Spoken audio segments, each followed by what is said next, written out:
একদম প্রফেশনাল বেকারিদের মতন কেক বানাতে চাইলে এইভাবে বানিয়ে নিন ক্রিসমাস পাম কেক। 1 কাপ ময়দা দিয়ে কেক বানানোর জন্য প্রথমে 3টে কমলা লেবুর রস বের করে ছেঁকে নিন।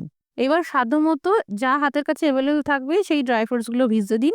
জাস্ট 1 ঘন্টা ভেজালেই হবে। মিক্সিং বলে 1/4 কাপ তরল দুধের সাথে 1/4 কাপ রিফাইন্ড অয়েল, হাফ চা চামচ ভ্যানিলা এসেন্স দিয়ে ফেটিয়ে রাখুন। ফ্রাইং প্যানে 2/3 কাপ সুগার দিয়ে দিন। এরকম বাদামি রং চলে এলে হাফ কাপ জল মিশিয়ে একটা পাতলা সুগার সিরাপ তৈরি করুন। এদিকে একটি ছাঁকনিতে 1 কাপ ময়দা, সামান্য দারচিনি পাউডার আর জায়ফলের গুঁড়ো, হাফ চা চামচ বেকিং সোডা, 1 চা চামচ বেকিং পাউডার, 1 চিমটি লবণ তরল দুধের মিশ্রণের সাথে ভালো করে মিশিয়ে নিন। এবারে সুগার ক্যারামেল সিরাপটা দিয়ে দিন। আমি ড্রাই ফ্রুটস এর মধ্যে নিয়েছি কাজু বাদাম, অ্যাপ্রিকট, পেস্তা, চেরি, বাদামি কিশমিশ, কালো কিশমিশ, হোয়াইট বেরি, আমন্ড বাদাম, আখরোট আর কিছু টুটি ফ্রুটি।